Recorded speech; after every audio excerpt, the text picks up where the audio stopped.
అప్పగించెను. గిలాదు నందలి అమోరీల దేశంలో కాపురమున్న ఇశ్రాయేలును 18 సంవత్సరములు చేతకొట్టి అలిసివేసిరి. ఎన్ని సంవత్సరాలు? ఎవరికి అప్పగించాడండి? ఫిలిస్తీన్లకి అమ్మోనీలకి అప్పగించాడంటాడు. ఫిలిస్తీన్ దేశానికి అప్పగించాడు ఇశ్రాయేల్ దేశాన్ని, అమ్మోనీల దేశానికి అప్పగించాడు ఇశ్రాయేల్ దేశాన్ని. అప్పగిస్తే ఏం చేశారు? 18 సంవత్సరాలు చిత్తం కొడతా ఉన్నారంటండి. చిత్తం కొడుతున్నారు, అలిసివేస్తున్నారు. ఎవరిని? ఇంతకీ దేవుని బిడ్డలా ఎవరినండి అలిసివేస్తుంది? ఎవరిని చిత్తం కొడుతున్నారు? అన్యులే దేవుని బిడ్డలే చిత్తం కొడుతున్నారు, అలిసివేస్తా ఉన్నారు. నువ్వు పైకి రావద్దని అలిసివేస్తున్నారు. చూడండి, వాళ్ళు నువ్వు దీవించబడద్దు, నువ్వు ఆస్వాదించబడద్దు అని చెప్పి వాడిని చిత్తం కొడుతున్నారు, అలిసివేస్తున్నారు. బానిసలైపోయారు. ఎవరికి బానిసలైపోయారు? ఇశ్రాయేలు ప్రజలు అన్యులకి బానిసలైపోయారు. అన్యుల చేతిలో దాసులైపోయారు. ఎందుకు ఇంటి పరిస్థితి ఇశ్రాయేలు ప్రజలకు వచ్చింది? తన దేవుడు ఎంతో సర్వశక్తి గల దేవుడు కదా, ఎందుకు వాళ్ళకి అప్పగించాడు?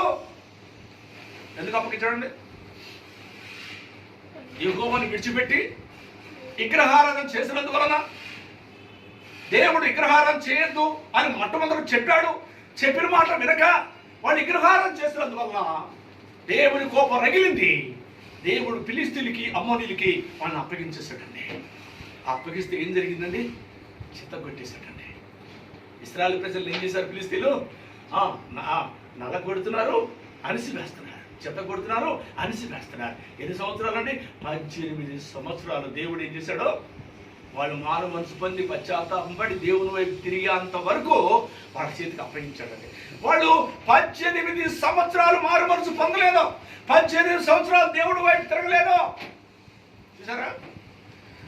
వాళ్ళు చిత్త కొడుతుంటే కొట్టించుకుంటూనే ఉన్నారు, అలిసివేస్తుంటే అలిసివే పడుతూనే ఉన్నారు, దాసులుగా ఉంటూనే ఉన్నారు, బానిసలుగా ఉంటూనే ఉన్నారు. వాళ్ళకి కానీ ఎవరి వైపు చూడలేదు. బానిసత్వం విడుదల పొందడానికి, అయ్యో ప్రభు మేము పాపం చేశాము, అయ్యా ఇదిగో అమ్మోనీల దేవతలు, సిరియా దేవతలను, ఈ దేవతలందరూ నమ్మినందువలన మేము నిన్ను వదిలిపెట్టి ఇదిగో ఈ దేవత నమ్మినందువలన మాకు ఈ గతి పట్టింది ప్రభు, మమ్మల్ని క్షమించమని చెప్పి వాళ్ళు మారు మనసు పొంది పశ్చాత్తాపం పడి ఆ బానిసత్వం నుంచి విడుదల పొందడానికి వెంటనే పొందారా అంటే పొందలేదు.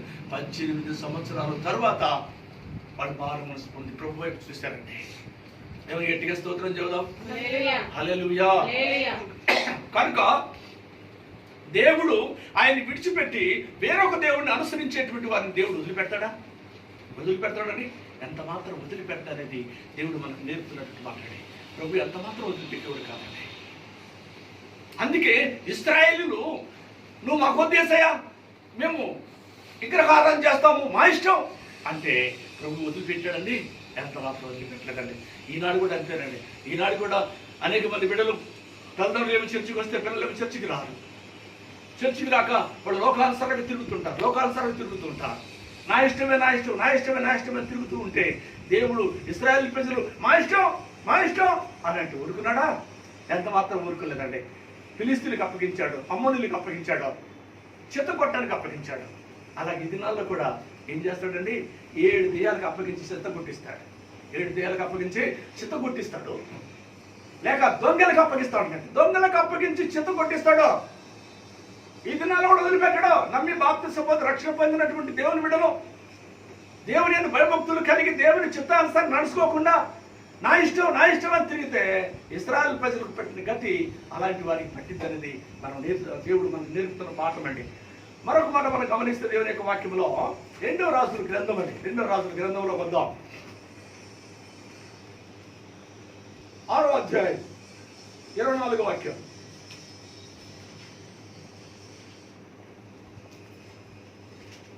తర్వాత సిరియా రాజైన బెన్హదదు తన సైన్యమంతటిని సమకూర్చుకొని వచ్చి షోమ్రోనును ముట్టడి వేసెను. అప్పుడు షోమ్రోనులో గొప్ప క్షామము కలిగి ఉండగా గాడిద యొక్క తెల 80 రూపాయలకును అరపావు పావురపు రెట్ట 5 రూపాయలకును అమ్మబడెను. వారు అంత కఠినముగా ముట్టడి వేసి ఉండేది. అంతటా ఇశ్రాయేలు రాజు పట్టణపు ప్రాకారం మీద సంచారణ చేయగా ఒక స్త్రీ రాజును చూచి, రాజువైన నా ఏలినవాడ, సహాయం చేయమని కేకలు వేయగా విని, యెహోవా నీకు సహాయం చేయనిది నేను ఎక్కడి నుండి నీకు సహాయం చేయుదును? కళ్ళంలో నుండి నేను ద్రాక్ష గానుగుల నుండైనను దేనినైనా ఇచ్చి సహాయం చేయ వల్లబడదని చెప్పి, ఈ విచారం నాకు కారణమేమని అడగగా, అది ఈ స్త్రీ నన్ను చూచి నేటి ఆహారం. చూడండి, ఇక్కడ చదవబడిన లేఖనంలో మనం గమనిస్తే ఈ సోమ్రోను అనేటువంటి ఇశ్రాయేలు దేశం అండి. సోమ్రోను అనేటువంటి ఇశ్రాయేలు దేశం అప్పటికి 2 దేశాలుగా ఏర్పడ్డాయి. ఒకటేమో యూదా దేశము, ఒకటేమో ఇశ్రాయేలు దేశం. యూదా దేశం ఉంది, ఇశ్రాయేలు దేశం ఉంది. ఈ ఇశ్రాయేలు దేశానికి దైవజనుడు ఎవరంటే ఎలీషా దైవజనుడు ఉన్నాడు. ఇశ్రాయేలు దేశానికి ఎలీషా దైవజనుడు ఉన్నాడు. అయితే ఈ ఇశ్రాయేలు దేశము ఏమైంది అంటే యెహోవాను విడిచిపెట్టారు, విగ్రహారాధన చేస్తారు. యెహోవాను విడిచిపెట్టి విగ్రహారాధన చేస్తా ఉన్నారు. వాళ్ళు ఇష్టానుసారంగా జీవిస్తూ ఉన్నారండి. వాళ్ళు ఇష్టానుసారంగా జీవిస్తున్న సమయంలో దేవుడు ఏం చేశాడంటే తన పొరుగు దేశమైనటువంటి సిరియా దేశాన్ని లేపాడు. సిరియా దేశాన్ని లేపితే సిరియా దేశం వచ్చి ఎవరి మీద పడింది? ఇశ్రాయేలు దేశం మీద పడింది. ఎవరికి అప్పగిస్తున్నాడు దేవుడు? సిరియా దేశానికి అప్పగిస్తున్నాడు. ఎందుకు? వీళ్ళు మాట వింటలేదు కదా. ఈ ఇశ్రాయేలు ప్రజలు దేవుడు మాట వింటలేదు. దేవుడు మాట తృణీకరిస్తున్నారు. ప్రార్థన లేదు, భక్తి లేదు, ధర్మశాస్త్రాన్ని చదవటం లేదు. వాళ్ళు ఇష్టానుసారంగా జీవిస్తూ ఉన్నారు. విగ్రహారాధకులుగా మారిపోయారండి. అలా ఎప్పుడైతే మారిపోయారో దేవుడు చూసిన దేవుడు అలాగనే ఊరుకోలేదు. వెంటనే ఏం చేశాడంటే సిరియా దేశాన్ని ఆయన రేపినప్పుడు వాళ్ళు మహారౌద్రంగా వచ్చి ఇశ్రాయేలు దేశాన్ని చుట్టూ ముట్టడి వేశారండి. చుట్టూ ముట్టడి దెబ్బగా వేశారు. ఇశ్రాయేలు దేశం చుట్టూ కూడా ముట్టడి వేసి అందరూ సైన్యం అంతా కూడా సమకూర్చుకుని అందరూ గుడారాలు వేసుకున్నారంతా. ఈ ఇశ్రాయేలు దేశంలో ఉన్న సైనికులు వచ్చిన వాళ్ళు వచ్చినట్టు చంపేస్తున్నారు. బయటకు వచ్చిన వాళ్ళు వచ్చినట్టు చంపేస్తున్నారు. వచ్చిన వాళ్ళు వచ్చినట్టుగా చంపేస్తూ ఉంటే చివరికి బయటికి పోవడానికి భయం వేసి బయటికి పోవట్లేదు ఎవరు కూడా. ఎందుకు? ఇశ్రాయేలు దేశం చుట్టూ కూడా ఎవరున్నారో సిరియా దేశపు సైన్యం ఉంది. ఈ సిరియా దేశ సైన్యం అంతా కూడా గుడారాలు వేసుకొని సైన్యం అంతా కూడా కాపలా కాస్తున్నారు. వచ్చిన వాడు వచ్చినట్టుగా చంపుతూ ఉన్నారు. ఇప్పుడు ఏం చేయాలి? ఇశ్రాయేలు ప్రజలు బయటికి రావడానికి ఛాన్సు లేకుండా పోయింది. ఎటు పోవడానికి ఛాన్సు లేకుండా పోయింది. ఇప్పుడు సిరియా దేశం యొక్క సైన్యము ఇశ్రాయేలు దేశం చుట్టూ ముట్టడి వేసింది. ఎటు పోవడానికి వీలు లేదు. బంధించబడ్డారండి వాళ్ళు. ఇశ్రాయేలు దేశం ఏమైందండి? బంధించబడింది. బయటికి పోవడానికి వీలు లేని పరిస్థితి అయిపోయింది. అయితే బయటికి పోవడానికి వీలు లేదు. అయితే ఇశ్రాయేలు ప్రజలందరూ కూడా ఏం చేస్తారు? వాళ్ళకు ఉన్నాయే, వాళ్ళకి ఏం ఆహారం ఉందో ఆ ఆహారం తింటా వచ్చారండి. ధాన్యం అంతా అయిపోయింది. ఆ దేశంలో ఏమైంది? ధాన్యం అంతా అయిపోయింది. ఆ తర్వాత వాళ్ళు ఎట్ల మాంసం తింటున్నారు, గేదెల మాంసం తింటున్నారు. ఒక గేదెను కోసుకోవడం తలకాయ తీసుకొని తింటాం, ఒక మేకను కోసుకోవడం తలకాయ తీసుకొని తింటాం. ఆ విధంగా బ్రతుకుతూ వచ్చారు కొన్నారు. చివరికి వచ్చేసరికి ఏమైందంటే అరపావురపు రెట్ట 5 రూపాయలు అంటండి. గాడిద యొక్క తల 50 రూపాయలు అంటండి. ఒక గాడిద తల 50 రూపాయలు. అంతగా మాంసం కూడా అంత రేట్ అయిపోయింది. డబ్బు అయితే ఉంది కానీ మాంసము అంత రేట్ అయిపోయింది. ధాన్యము లేదు, మాంసం తిని బతుకుతున్నారు. అలాంటి పరిస్థితుల్లో ఉన్న మాంసం కూడా అయిపోయిందండి. ఆ సమయంలో ఏమైందంటే రాజుగారు కోట గోడ మీదకి వెళ్తా ఉన్నాడు. రాజుగారు, నా దేశ ప్రజలు ఎలా ఉన్నారు, బయటికి పోదామంటేనే శత్రువులు ఉన్నారు, సైన్యం పోతే పైన వాళ్ళంతా చంపేస్తున్నారు, ఏం చేయాలో అర్థం కాని పరిస్థితి అయిపోయింది కనుక నా దేశ ప్రజలు ఎలా ఉన్నారని చెప్పి ఆయన కోట గోడ మీద నడుచుకుంటూ పోతున్నాడు. ఆ కోట గోడ మీద నడుచుకుంటూ పోతుంటే ఆ కింద ఉన్నటువంటి ఇద్దరు స్త్రీలు ఉన్నారు. అందులో ఒక స్త్రీ అంటుంది, రాజువైన నా ఏలిన వాడా, మాకు న్యాయం తీర్చు అని అంటుంది ఈమె. రాజు అంటాడు, నేను బయటికి పోయి ఎక్కడ దాన్ని తీసుకొచ్చి మీకు ఇవ్వడానికి కూడా బయటికి పోవడానికి ఛాన్స్ లేకుండా పోయింది కదమ్మా, నేను ఎక్కడ తీసుకొచ్చి మీకు సహాయం చేయాలి అని ఆయన అంటున్నాడు. ఆయన అంటాడు, అమ్మ అసలు మీ విషయం ఏంటి చెప్పుమా అని అడిగాడు. మరలా అడిగితే వెంటనే అమ్మంటది, అయ్యా నిన్న ఆ కుటుంబం ఈ కుటుంబం, నా కుటుంబం ఆ కుటుంబం, ఈ రెండు కుటుంబాలు కలిసి ఒక ఒడంబడిక చేసుకున్నాం. ఏం చేసుకున్నారు అంటే, ఆమెకి ఒక కొడుకున్నాడు, నాకు ఒక కొడుకున్నాడు. ఆమె అన్నది, ఈ రోజుకి నీ కొడుకునిస్తే మన రెండు కుటుంబాలు వండుకొని తిందాం, బతుకుదాం. రేపేమో నా కొడుకునిస్తాను, మన రెండు కుటుంబాలు వండుకొని తిందాం అని చెప్పి అన్నది.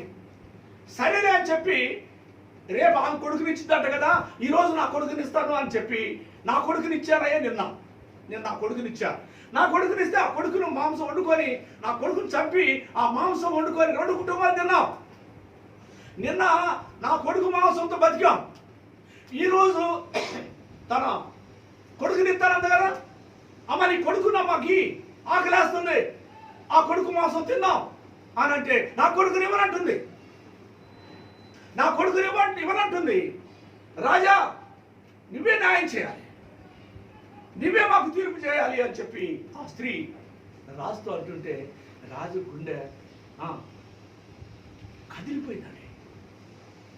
ఏం చేయాలో, అయ్యో నా దేశం ఇలా అయిపోయింది, అయ్యో నా దేశంలో వాళ్ళ పిల్లలు వండుకొని తినే పరిస్థితుల్లోకి వచ్చారే, అయ్యో ఏంటి నా దేశం ఇలా అయిపోయింది అని చెప్పి అతని పశ్చాత్తాపంతో, అతని విరిగి నలిగిన హృదయంతో ఏం చేయాలో అర్థం కాక ఆయన బట్టలు చించుకున్నాడు. అంటాడు, బట్టలు చించుకొని ఆ కోట గోడ మీద వెళ్ళిపోతున్నాడు.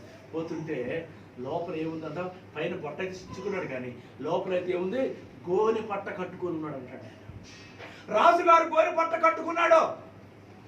రాజుగారు గోనె పట్ట కట్టుకున్నది ఎందువలన అంటే, అయ్యో నా దేశం కరువులో ఉన్నది, నా దేశం బంధించబడింది, అయ్యా ఈ శత్రులో నుంచి మా దేశాన్ని విడిపించండి, ఈ సిరియా సైన్యం చుట్టూ కూడా సైన్యం ఉంది, ఈ సైన్యం చేతుల్లో నుంచి మా దేశాన్ని విడిపించండి ప్రభు అని చెప్పి రాజుగారు ఉపవాసం ఉండి ప్రార్థన చేస్తున్నాడు.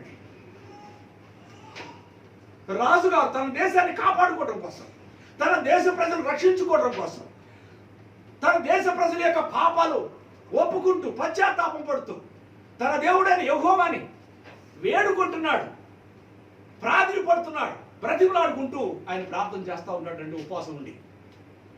చూసారా, శ్రమ వచ్చినప్పుడు, తన దేశానికి శ్రమ వచ్చినప్పుడు ఏం చేస్తున్నాడు యజమాని లేక కాపరి? రాజు అంటే అర్థం ఏంటి చెప్పండి? దేశానికి కాపరి.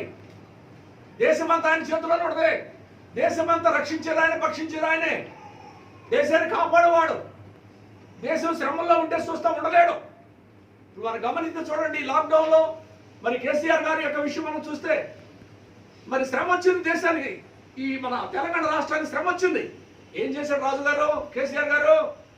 అందరూ కూడా మరి లాక్డౌన్లో అనేక రీతులుగా ఆదుకోవడానికి ఎన్నో ప్రయత్నాలు చేసి, ఎన్నో విధాలుగా వాళ్ళకి ఆహారాన్ని అందించి, అనేకుల చేత కూడా ఆహారాన్ని పెట్టించి, దాంతోపాటు రైసు బియ్యం కూడా ఎక్కువ శాతం బియ్యం ఇప్పించి అనేక రీతులుగా ఈ కష్టకాలంలో తన రాజ్యంలో ఉన్న ప్రజలు పస్తులు ఉండకూడదని చెప్పి ఎంతగానో ప్రయాసపడ్డాడు.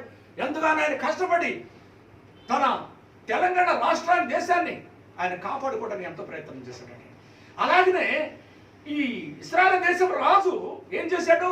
గోనె పట్ట కట్టుకొని ఈ సోదరికి కారణం ఎవరో మేమే అని చెప్పి, మా దేశ ప్రజలే ప్రభు, మేము చేసిన పాపాన్ని బట్టి ఫలితంగా ఇదిగో ఈ ముట్టడి దెబ్బగా సిరియా దేశం యొక్క సైన్యము ముట్టడి వేసిందయ్యా, మమ్మల్ని క్షమించు ప్రభు అని చెప్పి ఉపవాసం ఉండి పశ్చాత్తాపం పడి ప్రార్థన చేస్తూ ఉంటాడండి.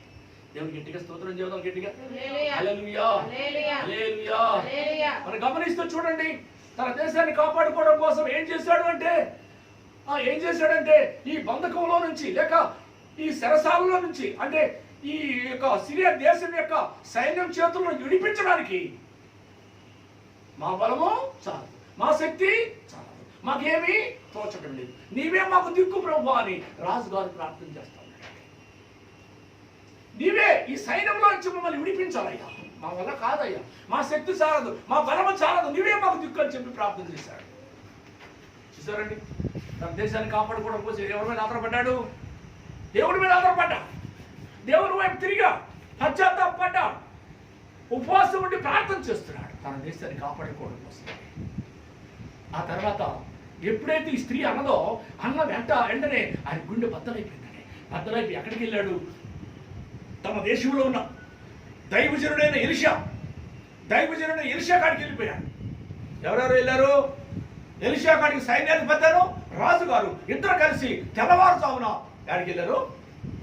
దైవజనుడి కాడికి వెళ్ళారండి. ఎలీషా కాడికి వెళ్ళారు. దైవజనుడి కాడికి వెళ్ళిన తర్వాత వెంటనే దైవజనుడు అన్నాడు వీళ్ళిద్దరితోటి, వాళ్ళిద్దరితో అన్నాడు దైవజనుడు. ఏమన్నాడు దైవజనుడు మనం చూస్తే 7వ అధ్యాయము మొదటి వచనం మనం చూస్తేనండి. అప్పుడు ఎలీషా రాజుతో ఇట్లనెను, యెహోవా మాట ఆలకించుము, యెహోవా సెలవిచ్చినదేమనగా రేపు ఈ వేళ సోమరోను ద్వారమందు రూపాయి ఒక్కింటికి 1 మానిక సన్నని పిండి, రూపాయి ఒక్కింటికి 2 మానికలు 50 అమ్మబడును. ఏం చెప్తున్నాడండి? రేపు ఇదే సమయానికి మీరు ఉదయం వచ్చారు కదా, రేపు ఉదయము సోమరోను ద్వారమందు కోటలో, సోమరోను ద్వారమైనటువంటి కోటలో రూపాయికి 1 మానిక సన్నని పిండి, రూపాయికి 1 మానిక 50 పడతాయి, 2 మానికలు 50 పడతాయి, రూపాయి ఒక్కింటికి సన్నని పిండి అమ్ముడు వద్దని చెప్పాడండి. దైవజనుడు అంటున్నాడు రేపు ఇదే సమయానికి సోమరోను ద్వారమందు రూపాయి ఒక్కింటికి 1 మానిక సన్నని పిండి అమ్మబడింది, రూపాయి ఒక్కింటికి 2 మానికలు 50 పడతాయి అని చెప్పాడండి. ఎప్పుడైతే ఆ మాట చెప్పగానే రాజు అయితే సంతోషించాడు.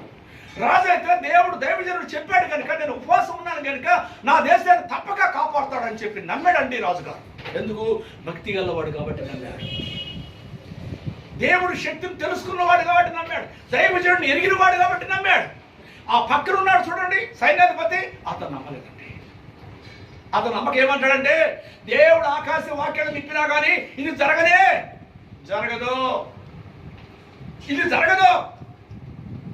ఇలా జరగదు అని చెప్పి అతడు దైవజనుడితో అంటున్నాడు.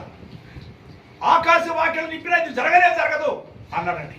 అన్న వెంటనే దైవజనుడు కోపం వచ్చిందండి. దైవజనుడు కోపం వచ్చి దైవజనుడు అంటాడు, నువ్వు కళ్ళారా అమ్ముతుంటే చూస్తావు కానీ నువ్వు తినవు అని చెప్పించాడండి. ఏం చేశాడు? చెప్పించాడండి. నువ్వు కళ్ళారా అందరూ కొనుక్కొని తీసుకొని పోతుంటే కళ్ళారా చూస్తావు కానీ నువ్వు తినవు అని చెప్పించాడు. ఆ తర్వాత వాళ్ళిద్దరు కలిసి ఇంటికి వెళ్ళిపోయారండి. సైన్యాధిపతి రాజు ఇంటికి వెళ్ళిపోయారు. దేవుని గట్టిగా స్తోత్రం చేద్దాం. వాళ్ళు ఎప్పుడైతే ఇంటికి వెళ్ళిపోయిన తర్వాత సాయంకాలం అయింది. వాళ్ళు పొద్దున ఉదయం వచ్చారు కదా, సాయంకాలం అయింది. ఈ సాయంకాల సమయంలో జరిగిన సంగతి ఏంటంటే ఊరు బయట 4 కుష్ఠరోగులు ఉన్నారు. చిన్న పాకాలు వేసి ఆ పాకాల్లో వాళ్ళు ఉంచుతారు అనమాట. ఆ కుష్ఠరోగుల్ని ఊళ్ళో ఉంచరు, వాళ్ళని ఊరు బయట ఉంచుతారు. ఈ ఊరు బయట ఉన్నటువంటి ఈ కుష్ఠరోగులు ఏమనుకున్నారంటే అరే మనకి ఆహారం పెట్టేవాళ్ళు లేకుండా అయిపోయారు, ఇప్పటికి 2-3 రోజుల నుంచి ఆహారం లేక అలమటించిపోతున్నాము, వాళ్ళకి ఆహారం లేదు, మనకేం పెడతారా? కనుక ఏం చేద్దాం? ఫస్ట్ నుండి సత్యకాడికి ఆ దండిపేట కాడికి పోదాం, ఆ సిరియన్ల యొక్క దండిపేట కాడికి పోదాం. పోయి మన కుష్ఠరోగులు కాబట్టి మనల్ని చూసి వాళ్ళు కనికరించి దయ చూపి ఒకవేళ ఆహారం పెడితే తిందాము, అక్కడే పెడదాం, బతుకుదాం. ఒకవేళ దేవుని చిత్తం లేకపోతే వాళ్ళ చేతికి అప్పగిస్తాడు దేవుడు, చచ్చిపోదాం. సావనన దత్తా బతకదన బతుకుతాం. ఎన్నాళ్ళ ఈ ఆహారం లేక ఏంట్రా ఈ బాధ మనకని చెప్పి కుష్ఠరోగులు 4 అనుకున్నారండి. అనుకున్న తర్వాత ఈ 4 అనుకొని సరే పోదాం అనుకున్నారు. ఈ 4 బయలుదేరారండి. సాయంకాల టైంలో బయలుదేరారు. ఈ 4 ప్రాంతంలో బయలుదేరి దండుపేట కాడికి వెళ్ళారు. దండుపేట కాడికి దండుపేట కాడికి వెళ్తూ ఉండగా వాళ్ళు దండుపేట కాడికి శత్రువుల కాడికి పోతున్నప్పుడు ఎలా ఉంటుందండి వాళ్ళ బాధ? శత్రువుల కాడికి పోతుండే ఎన్నిసార్లు దేవుడికి ప్రార్థన చేస్తూ ఉంటారు, అయ్యా కరుణించయ్యా, అయ్యా కరుణించయ్యా, శత్రువుల కాడికి పోతున్నామయ్యా, వాళ్ళు ఏం చేయకుండా కాపాడయ్యా, వాళ్ళు ఏం చేయకుండా కాపాడయ్యా అని చెప్పి వాళ్ళు ఎంతో ప్రార్థన చేసుకుంటూ, ఎంతో పాటలు పాడుకుంటూ, ప్రభుని స్తుతిస్తూ, ప్రభుని గణపరుచుకుంటూ వాళ్ళు శత్రువుల కాడికి వెళ్తున్నారండి. శత్రువుల కాడికి వెళ్తున్నారు. ఎందుకంటే వాళ్ళ సంపేతనం భయమే కదా, దేవుడే కాపాడాలి కదా వాళ్ళ శత్రువుల నుంచి. అందుకే దేవుడిని స్తుతిస్తున్నారు, గణపరు కొనియాడుతూ ఉన్నారు. వీడు స్తుతించి కొనియాడి గణపరుస్తూ వాళ్ళ కాడికి వెళ్తూ ఉంటే ఆ చుట్టూ ఉన్న సైన్యం ఉంది కదా, సిరియా దేశం సైన్యం ఉంది కదా, దండుపేట. ఆ దండుపేటకి ఎలాంటి శబ్దాలు వినపడుతున్నాయంటే, యుద్ధానికి వచ్చేటప్పుడు గుర్రాలు, రథాలు శంఖం ఊతారు చూడండి. యుద్ధానికి వచ్చేప్పుడు రణవేరి శబ్దం ఊతారు కదా, ఆ రణవేరి శబ్దం వినపడుతుంది, గుర్రాల శబ్దము, రథాల శబ్దం వినపడుతుంది. ఒక యుద్ధానికి వస్తున్నటువంటి ఆ శబ్దము భయంకరమైన శబ్దం వాళ్ళకి దేవుడు వినిపిస్తూ ఉన్నాడండి. చుట్టూ ఉన్న సైన్యానికి వినిపిస్తున్నాడు. వాళ్ళు వచ్చి మీద పడ్డట్టుగా వినిపిస్తున్నాడు దేవుడు. వినిపిస్తున్న సమయంలో అయ్యో ఏంటో సైన్యం వచ్చేస్తుంది, ఎటు నుంచి వస్తుందిరా, ఎటు నుంచి వస్తుందిరా అని చెప్పి అందరికి భయం పట్టిందండి. శత్రువులందరికీ భయం, ఓనుకు పట్టింది. ఓనుకు బట్టి భయం పట్టి ఏం చేశారు ఈ శత్రువులు అంటే, అన్నం వండుకున్నారు మంచిగా, అన్నం తినటానికి కూడా తప్పుదాలు లేకుండా, స్నానం చేసేవాడు బట్టలు కట్టుకోకుండా, ఎక్కడ ఉన్నోడు అక్కడే ఆ భయం చేత ప్రాణం దక్కించుకుందామని చెప్పి వాళ్ళ దేశానికి పారిపోయారండి.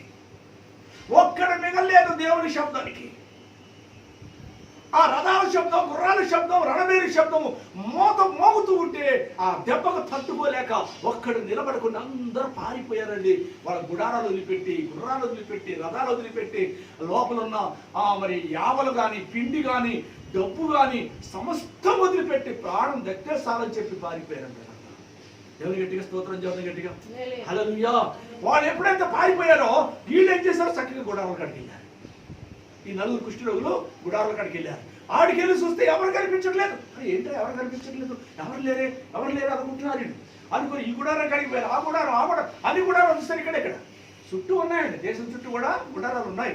కానీ వాళ్ళు వెళ్ళిన చోట ఇటు చూశారు, అటు చూశారు. కానీ 5-6 గుడారాలు చూస్తే ఏ గుడారంలో ఒక మనిషి కనిపించట్లేదు. వండిన వండినట్టే ఉంది, సమస్తం ఉన్నాయి, కానీ మనుషులు మాత్రం లేదు. ఏమనుకున్నారు వాళ్ళు, ఏమైతే ఏమయ్యారో, ముందు ఆకలేస్తుంది, అన్నం ఉందిరా, కూర ఉందిరా, మంచిగా వండుకో తిందామని చెప్పి వెంటనే నలుగురు కూర్చున్నారు, ఆహారం పెట్టుకున్నారు. మంచిగా తినేస్తారు. ఎందుకు ఎన్నో రోజుల నుంచి ఆహారం వాళ్ళకి పెట్టేవాళ్ళు ఎవరండి, వాళ్ళకి మంచివాడికి ఆహారం లేదు. కానీ ఈ కుష్ఠరోగులు ఎవరు పెడతారు? కనుక వాళ్ళకి ఇదే సందు అని చెప్పి పుష్టిగా తినేసారు, కడుపునట్టు తినేసారని. కడుపునట్టు తిన్న తర్వాత ఏం చేశారు, గుడారాలకు వెళ్ళిపోయారు. గుడారాలో చూస్తే ఏముంది, ఏంటి ఉంది, బంగారం ఉంది. వెంటనే ఎవరికి ఇష్టం వచ్చిన వాళ్ళంతా బంగారాన్ని తీసుకెళ్ళి అందరం పోతారు. అందరం పోయారు. అందరం పోయి గుంత బాగా తోవటం, గుందవటం, ఆ గుంతలు పెట్టడం, మట్టి కప్పటం, దాని మీద రాయి పెట్టడం, మళ్ళా గుడారాలు రావటం. ఇలాగా 2 సార్లు తిరిగారండి. ఆ 2 సార్లు తిరిగిన తర్వాత ఒకడు అంటాడు, నేరా ఈరోజు శుభదినం, ఈరోజు మన దేశానికి శుభదినం. మన దేశం అంతా కూడా ఏమైంది, లాక్డౌన్లో ఉంది. మన దేశం అంతా కూడా బానిసలుగా ఉన్నాం. మన దేశ ప్రజలందరినీ కూడా ఈ సిరియా సైన్యము ముట్టడి వేసింది, బంధించింది.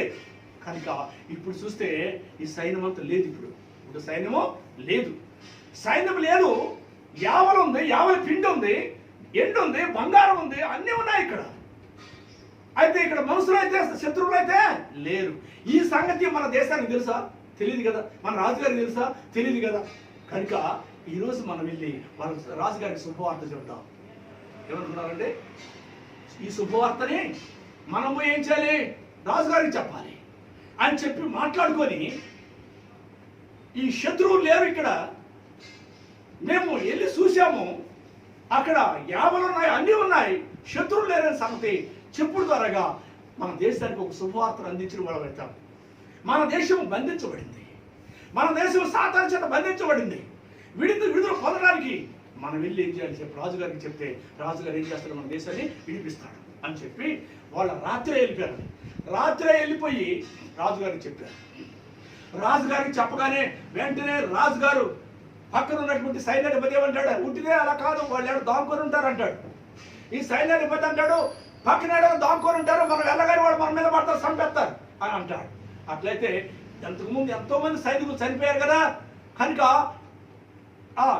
2 రథాలు పంపించండి, 2 రథాలు పంపించి 2 సైనికులు పంపించండి, వాళ్ళు మొత్తం చూసి వస్తారని చెప్పి అన్నాడు. వెంటనే పోయారు, మొత్తం చూసి వచ్చారు. చూసి వచ్చి వాళ్ళు అన్నారు, అయ్యా ఎవరు లేరు, ఒక్కడు కూడా లేడు, శత్రువు యావలో నా పిండి ఉంది, సమస్తం ఉందని చెప్పారు వాళ్ళు వచ్చి. వెంటనే రాజు అన్నాడు వెంటనే మన దగ్గర ఉన్నటువంటి సైన్యం అంతా కలిసి వెళ్ళిపోయి చుట్టూ ఉన్నటువంటి యావలు కానీ సమస్తం శత్రువుల దగ్గర ఉన్న సమస్తం తీసుకొచ్చి కోటలో పెట్టండి అని. ఆ రాత్రే సైనికులందరూ వెళ్ళిపోయి ఆ గుడారంలో ఉన్న సమస్తం తీసుకొచ్చి కోటలో పడేశారు. రాత్రే కోటలో పడేశారు, సమస్తం యావల పిండి అన్ని పడేశారు. లోపల పడేసిన తర్వాత రాజుగారు అంటాడు, ఈ డప్పు కొట్టేవాడిని పిలిపించాడు. డప్పు కొట్టే వాళ్ళారా, మీరు ఇదిగో ఈ సోమ్రోను యొక్క ఇశ్రాయేలు దేశం అంతా తిరగండి, తిరిగి అందరికి శుభవార్త చెప్పండి. అందరికి డబ్బు అయితే ఉంది కానీ ధాన్యము లేదు, కనుక సాటింపే చెప్పండి. ఏమి చెప్పంటావా అంటే రాజు అంటాడు, రూపాయి ఒక్కింటికి 2 మానికలు యావలు అమ్మబడను అని సాటింపేయండి. రూపాయి ఒక్కింటికి 1 మానిక సన్నల పిండి అమ్మబడునని చెప్పి సాటింపేయండి దేశం మొత్తం అని చెప్పి తెల్లవారేలకే దేశం మొత్తం సాటింపేశారండి. సాటింపేస్తే ప్రజలు ఊరుకుంటారండి. ఎన్నో రోజులు తిండి లేక పిల్లలు వండుకొని తినే పరిస్థితి, భయంకరమైన పరిస్థితులు ఉన్నప్పుడు వాళ్ళందరూ బయలుదేరి కోటలోకి వచ్చేసారండి. రాజుగారు ఏం చేశాడు, ఇలాగనే కోట ద్వారం ఉంది కదా, కోట ద్వారానికి పెద్ద తలుపు ఉంటుంది. పెద్ద తలుపు కాడ దానికి చిన్న తలుపు ఒకటి ఉంటుంది.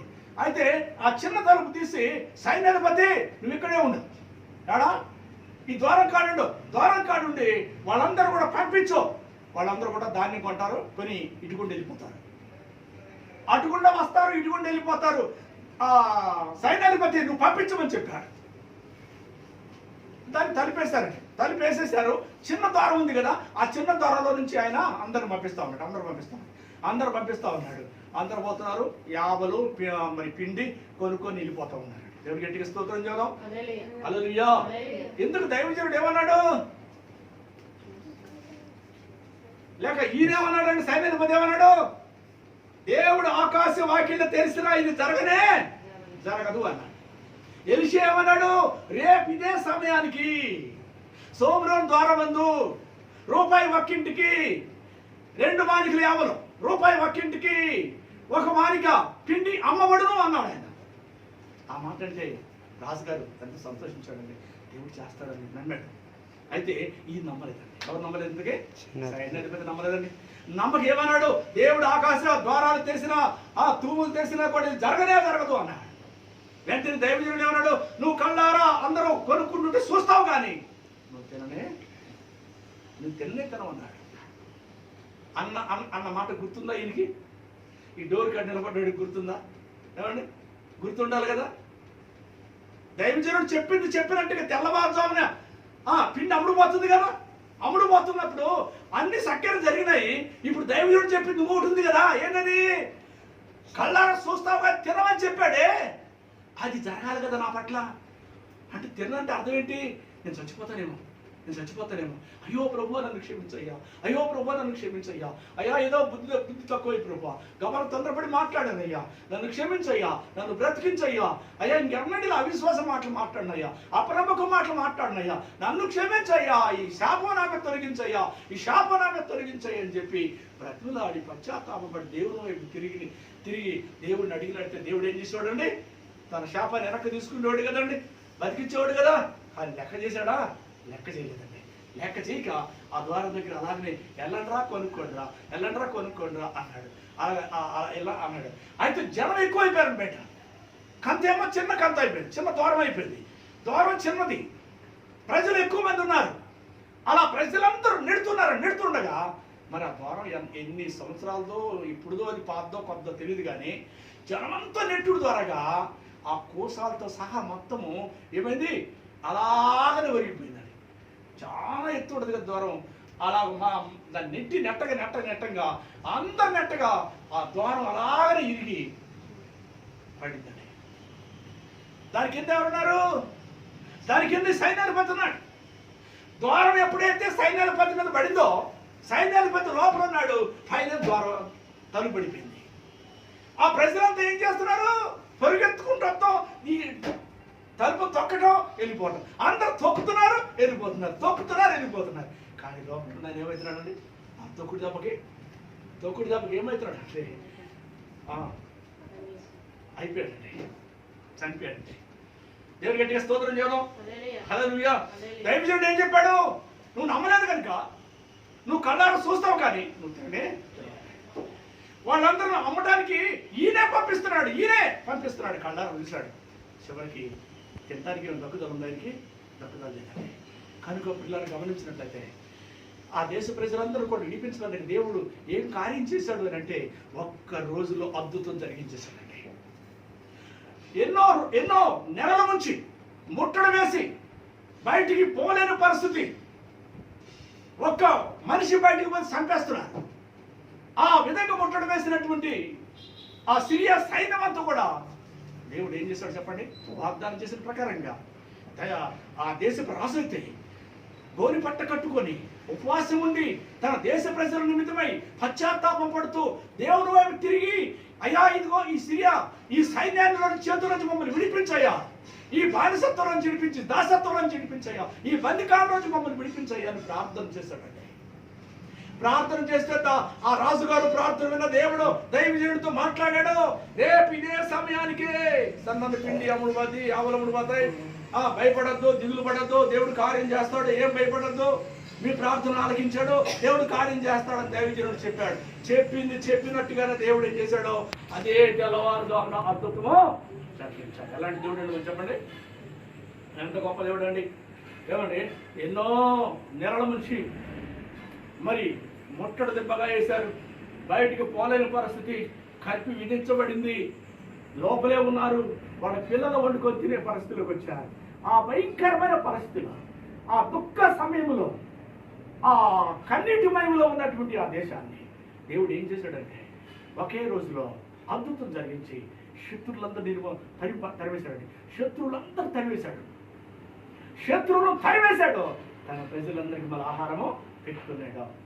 నేనేరా దేవుణ్ణి, నా వైపు తిరిగారు కనుక నేను మళ్ళీ మిమ్మల్ని రక్షిస్తున్నాను, మరలా మీకు ఆహారము ఇస్తున్నాను, మరలా మిమ్మల్ని ఈ బందికాలను చూపిస్తున్నానని చెప్పి దేవుడు తన ప్రజలను వదిలిపెట్టలేదు. ఎందుకు? వాళ్ళకి బుద్ధి రావడం కొరకే దేవుడు ఆ విధమైన కార్యం జరిగించాడు. ఇశ్రాయేలు ప్రజలకు బుద్ధి రావాలి. అందుకే వాళ్ళకి బుద్ధి వచ్చినప్పుడు దేవుడు ఒకే రోజు అద్భుతము జరిగించాడు. కనుక ఈ లాక్డౌన్ లేక ఈ కరోనా వైరస్ దేశాలన్నీ కూడా అతలకుతలు చేస్తున్నాయి, దేశాలన్నీ కూడా వణుకుతున్నాయి, దేశాలన్నీ కూడా భయపడి మరణ మృదంగం మోగుతుంది. ఇలాంటి పరిస్థితిలో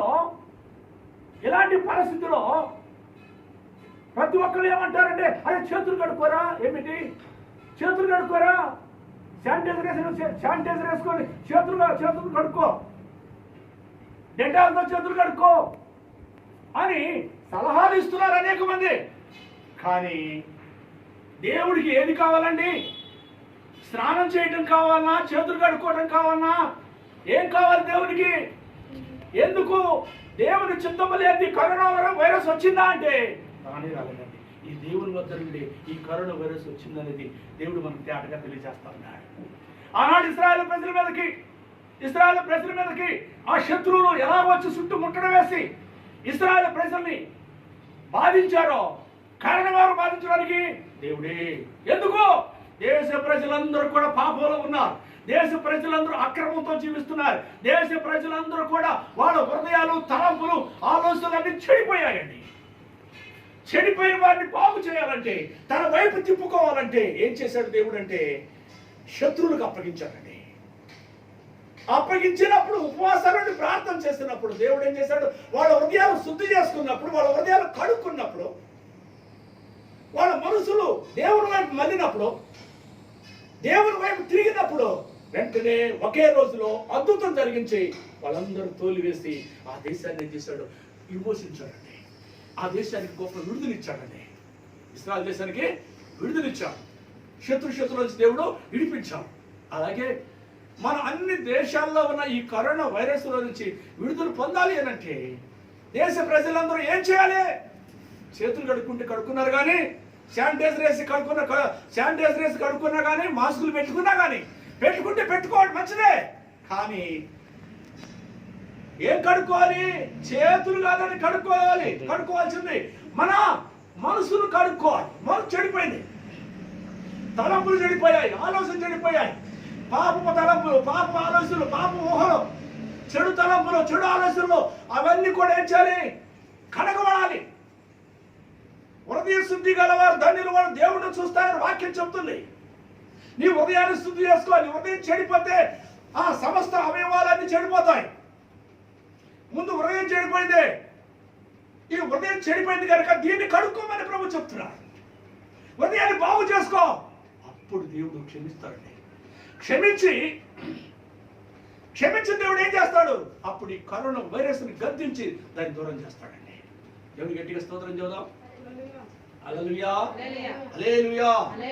కనుక దావీదు అంటాడు, అయ్యా హిమమ్మ కంటే తెల్లగా ఉండినట్టు నా హృదయాన్ని కడుగయ్యా. ఎలా ఉన్నాడు? ఏం కడగమంటాడు? దావీదు? నా హృదయాన్ని కడగండి ప్రభు, నా హృదయాన్ని కడగండి. దీవెన తొలగించండి, చంచలమైన మనసు తొలగించండి, స్థిరమైన మనసు నూతనంగా పుట్టించండి ప్రభా అంటున్నాడు. కారణం ఏంటంటే శాపంలో నుంచి విడుదల పొందడానికి, శోధనలో నుంచి విడుదల పొందడానికి. లోకమంతా కూడా భయంకరమైన పాప జీవితంలో జీవిస్తుంది కనుక అందుకే దేవుడు ఏం చేశాడంటే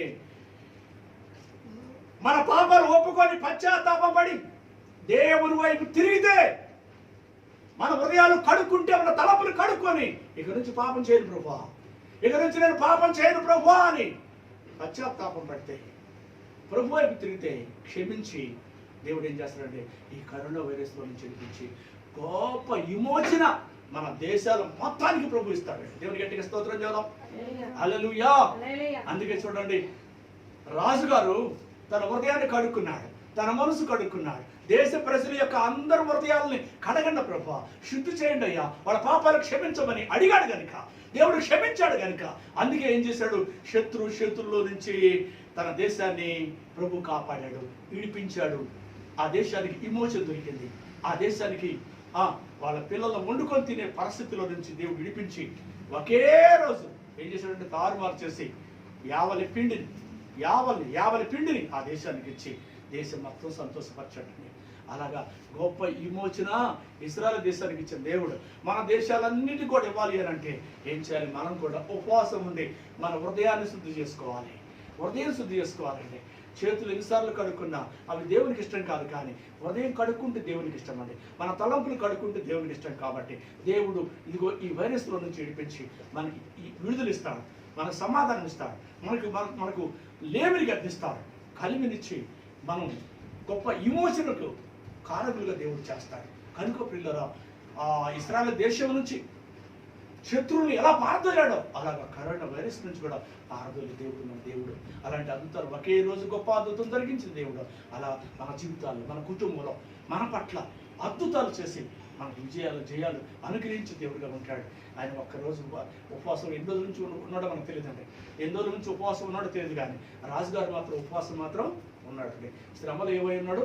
ఉపవాసం ఉన్నాడు. మనం కూడా శ్రమలు ఏమై ఉండాలి? ఉపవాసం ద్వారాగా మన కుటుంబాన్ని రక్షించుకోవాలంటే, మన పిల్లల్ని రక్షించుకోవాలంటే ఉపవాస ప్రార్థన ద్వారాగా మరి గొప్ప విజయాన్ని మరి ఆ రాజుగారు ఇశ్రాయేలు దేశాన్ని కాపాడుకున్నట్టుగా మన కుటుంబాన్ని కూడా అలా కాపాడుకోవాలి దేవుడు కోరుకున్నాడు. కనుక అలా చేద్దాం. దేవుడి మాటలు దీవించును గాక. ఆమేన్. చిన్న ప్రార్థన చేసుకుందాం. ప్రేమగల తండ్రి, దయగలేసే నీకు వందనాలు తండ్రి. మరి ఇశ్రాయేలు ప్రజలందరూ దారి తప్పి విగ్రహారాధన చేస్తున్నప్పుడు వారందరినీ కూడా తండ్రి ఫిలిస్తీన్లకి, అమ్మోనీలకు అప్పగించారు. 18 సంవత్సరాల శతకొట్టించారు తండ్రి. అలాగే నేను ఇశ్రాయేలు దేశం కూడా అయ్యా స్థిరపడిన తర్వాత దేశ ప్రజలందరూ కూడా గర్వించి ఇష్టానుసారంగా తిరుగుతున్న సమయంలో, ఎలీషా కాలంలో, రాజుల కాలంలో ఆ భయంకరంగా ప్రభు మరి సిరియా సైన్యం వచ్చి ముట్టడి వేసినప్పుడు, రాజు ఉపవాసం ఉండి ప్రార్థన చేసినప్పుడు, ప్రార్థనలకు ఇచ్చిన దేవుడవు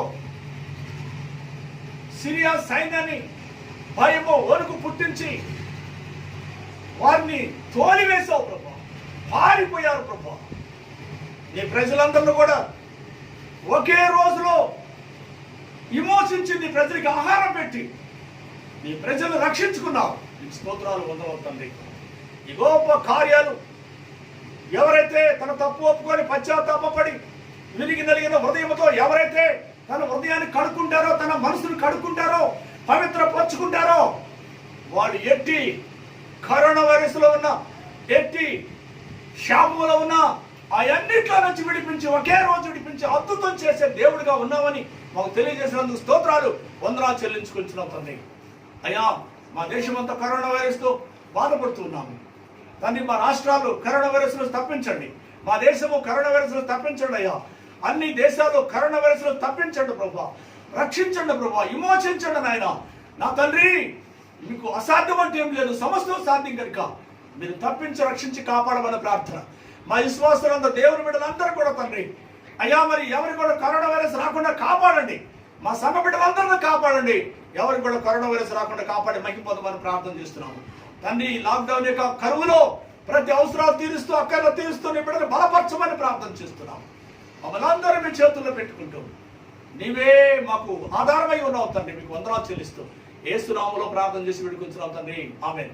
మన తండ్రి అయిన దేవుని యొక్క ప్రేమ, కుమారుడు కృప, పరిశుద్ధాత్మ యొక్క అన్నింటి సావాసము ఇప్పుడు ఎల్లప్పుడు సదాకాలం సకల పరిశుద్ధులు కూడిన మనందరికీ దేవుని ఆత్మనిత్యము తోడయండి, మనం బలపరిచి ఈ కరోనా వైరస్ నుంచి దేవుడు విడిపించి స్వతంత్రులుగా నెమ్మదిని అనుగ్రహించును గాక. ఆమేన్, ఆమేన్, ఆమేన్. ప్రభునామములందరికీ వందనాలు. Praise lord.